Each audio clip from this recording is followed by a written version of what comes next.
Bonjour à tous, bienvenue sur 8 Mont Blanc. Je suis avec Sophie Sesma qui est experte en art populaire. Bonjour Sophie. Nous sommes à Contamine-sur-Arve dans la boutique d'Edmond Sonneville qui, dis-nous en plus en fait tout simplement. Edmond est antiquaire spécialisé en art populaire. On a tourné un Facebook Live tout à l'heure au sujet de ces objets d'art populaire qu'on a expliqués, remis un petit peu dans leur contexte. Et donc aujourd'hui, dans notre émission, j'avais très envie de t'apprendre à découvrir le mobilier de montagne, qui est à la fois une spécialité de l'art populaire. C'est très particulier. Je t'emmène. On va visiter l'arrière-boutique d'Edmond. Alors tu vas voir, dans l'arrière-boutique, on est à vraiment des pépites d'art populaire. Belle boutique. Et je te propose, en passant, on se fait une petite cloche. Plusieurs même. Ouais, c'est ça. Parce que ça fait une jolie musique. Ouais, c'est tout à fait. Et alors, donc je te propose rapidement de t'expliquer comment fonctionnent ces meubles d'art populaire, donc qui sont des meubles de montagne. Alors comme tu peux le voir, ce sont des meubles très souvent qui sont en bois clair, parce qu'ils sont faits avec le bois de la région, qui est du résineux. Oui. Et comme tu le vois, ce sont des meubles qui sont laissés tels quels. Il n'y a pas toujours pas trop de fioritures. Non, pas de décor. C'est avant tout un meuble qui doit être utilitaire. Il a été fait pour un usage particulier et il est fait à dessein. Et si on a le temps, on va venir l'enjoliver, le décorer, ajouter des petites choses. Mais si on n'a pas le temps, il reste utilitaire. Alors, je voudrais te montrer une particularité justement de ce mobilier de montagne. Eh bien, c'est un mobilier qui s'adapte à son environnement et à la maison. Et tu vas voir, ça fait parfois des meubles un peu particuliers, un peu drôles. Alors, tu as des exemples Oui, tout à fait. Alors, viens. Montre-moi ça. Alors, ma chère Camille, j'ai sélectionné pour toi un très joli meuble que j'ai découvert dans l'arrière-boutique d'Edmond. Alors, tout le monde peut aller dans l'arrière-boutique d'Edmond, il suffit juste de lui demander. Eh bien, ce meuble, tu vois, alors, il n'est pas dans le bon sens. Hein.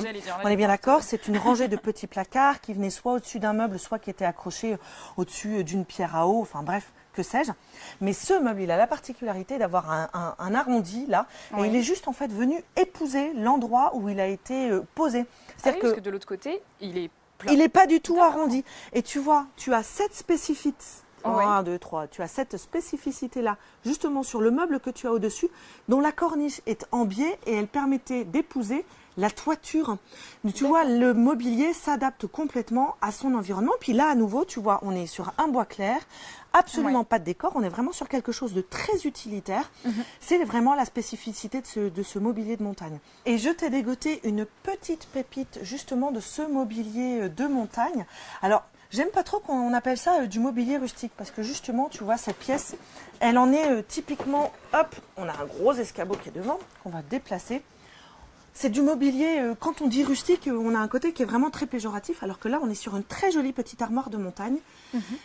Le mobilier de montagne, il est petit. Pourquoi? Parce qu'il était monté à dos d'homme ou de bête dans les montagnes, dans les estives, durant les estives, dans les chalets d'alpage. Et tu vois, en fait, elle est toute petite, cette armoire, alors que parfois, on a l'habitude d'avoir, comme sur l'armoire derrière, quelque chose de très haut.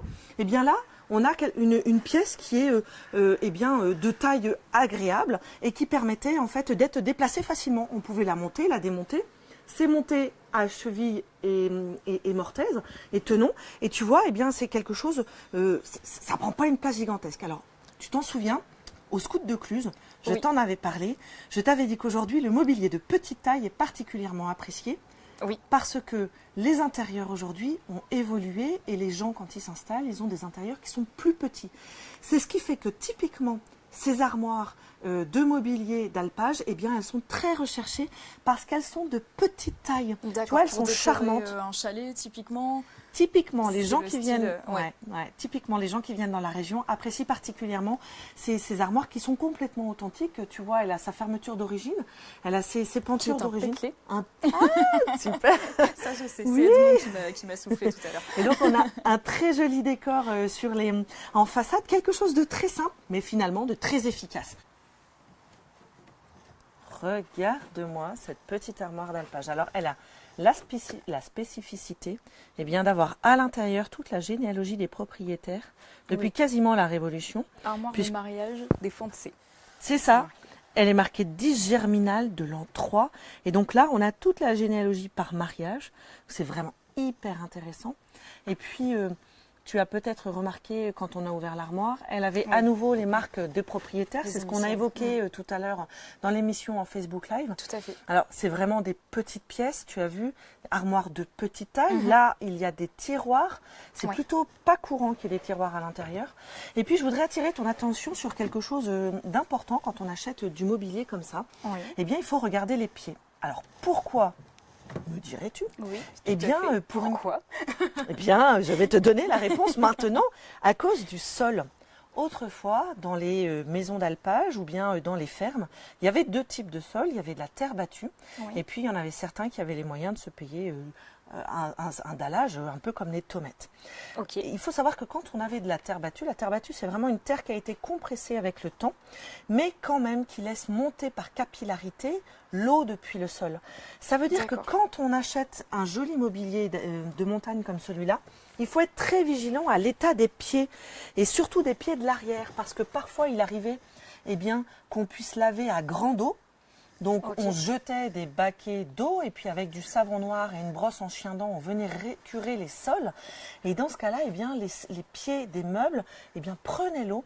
Et avec le temps et les usures du temps et les usures dues à l'eau et à la capillarité qui remontait, parfois les pieds arrière sont accidentés. Il faut vraiment prendre le temps de regarder les pièces, mais sous toutes les coutures.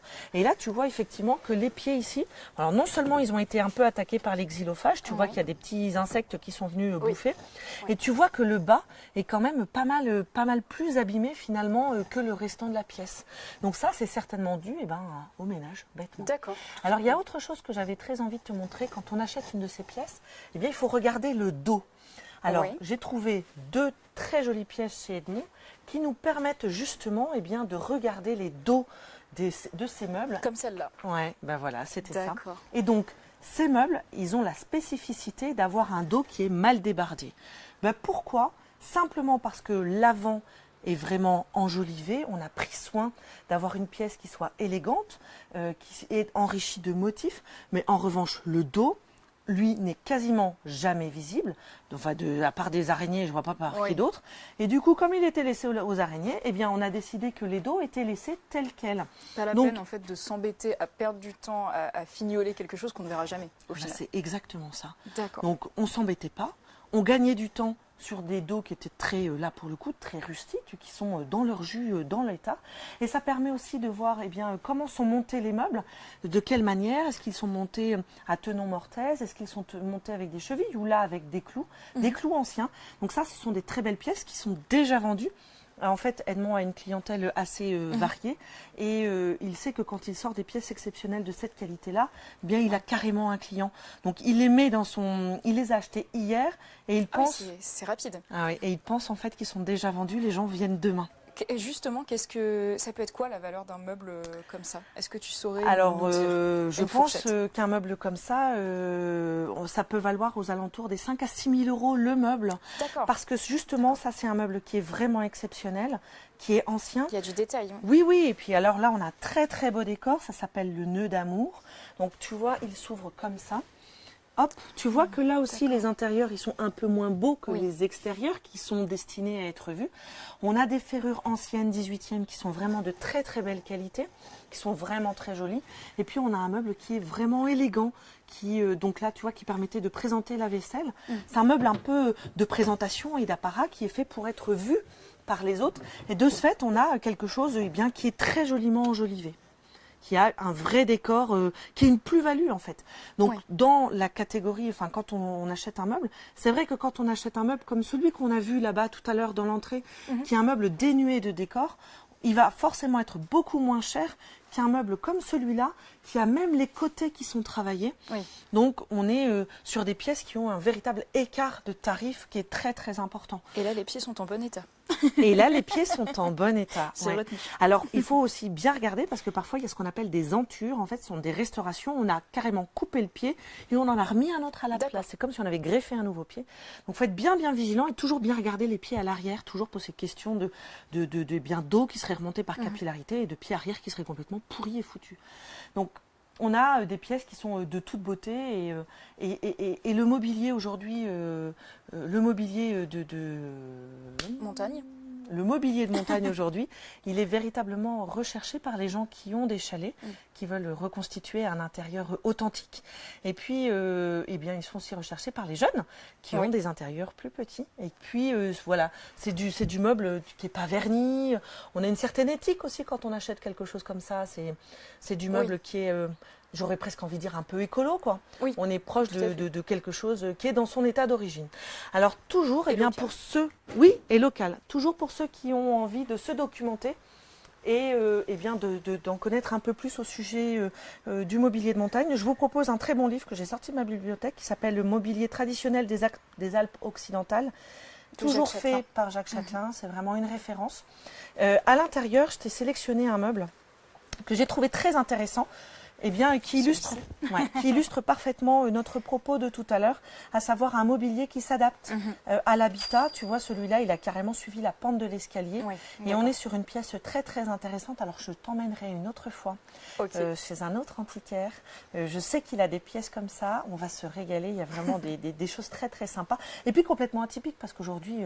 on ne voit plus du tout des meubles complètement penchés. C'est clair. N'hésitez pas toujours à venir visiter Edmond Sonneville. Vous le retrouverez à Findrol, au Contamine-sur-Arve. Sa boutique est ouverte du lundi au samedi. Aujourd'hui, exceptionnellement, il nous a fait l'amitié d'ouvrir sa boutique pour 8 Mont-Blanc pour nous accueillir dans ses locaux.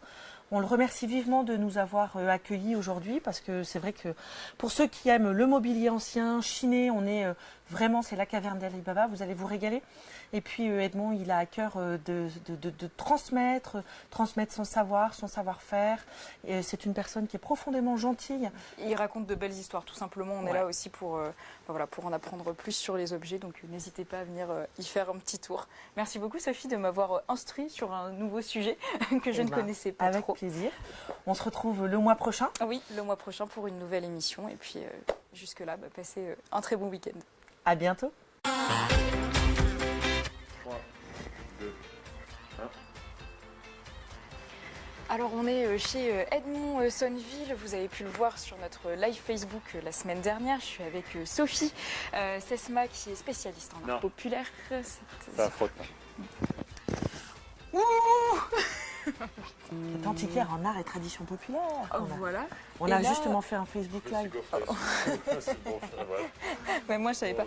Allez, 3, 2, 1. Non, attends. Mais pourquoi tu pars du coup? Ah oui, c'est normal. Mais nous on reste fixe. Ouais, puis soyez tournés un peu l'une vers l'autre. Un tout petit peu. Un tout petit peu. Comme ça. Non. Ah non, c'est pas mon bon profil celui-là. 3, 2, 1. Bonjour à tous, bienvenue.